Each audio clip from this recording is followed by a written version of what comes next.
రోజా పూలై పూయాలి, పులకించి కొమ్మల్లో ఆ కోయిల పాటలు పాడాలి.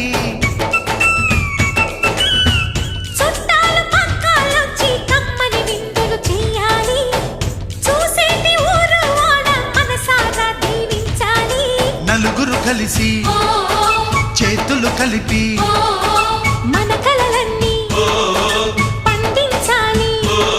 ఒక చోట పుట్టని కోడళ్ళు అయ్యారు అమ్మకే కూతుళ్ళు. త్వరలోని ముద్దుగా పుడతారు ఈ తాత పోలికల మనవళ్ళు. ఈ సంతోషాలు సరదాలే మా పండుగలు.